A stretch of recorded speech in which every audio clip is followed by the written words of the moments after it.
ISKCON নিয়ে আজকে একজন আইনজীবী দুইটা পত্রিকা নিয়ে আদালতের দৃষ্টিতে আনেন, সুও মোটো রুল ইস্যু করার জন্য প্রার্থনা করেন এবং তার প্রার্থনার মূল প্রতিপাদ্য বিষয় ছিল ইসকনকে যাতে নিষিদ্ধ করা হয় এবং আইনশৃঙ্খলা রক্ষাকারী বাহিনীর উপরে যাতে নির্দেশ দেওয়া হয় সর্বোচ্চ গুরুত্ব দিয়ে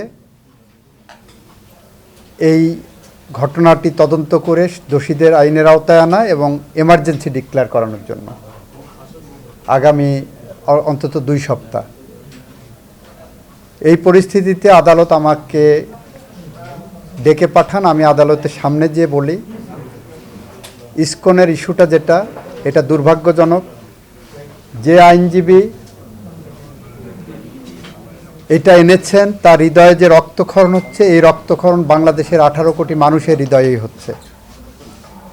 এটা অনাকাঙ্ক্ষিত ঘটনা। এই ঘটনা একটি ক্রিমিনাল অফেন্স। সরকার গুরুত্ব সহকারে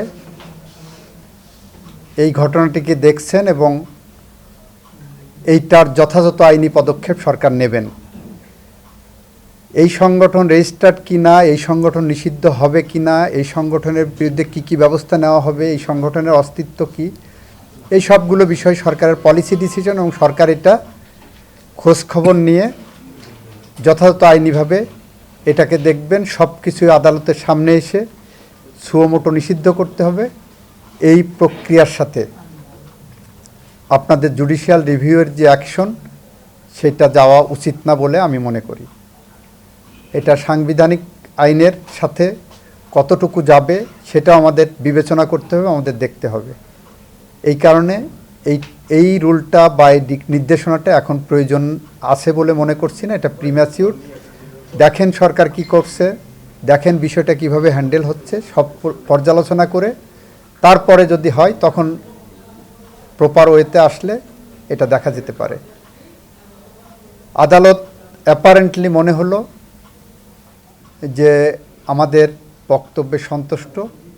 আদালত বললেন যে ঠিক আছে, কতটুকু প্রোগ্রেস আছে কালকে একটু সকালে ওনাদেরকে জানাতে বলেছেন, আমি জানাবো।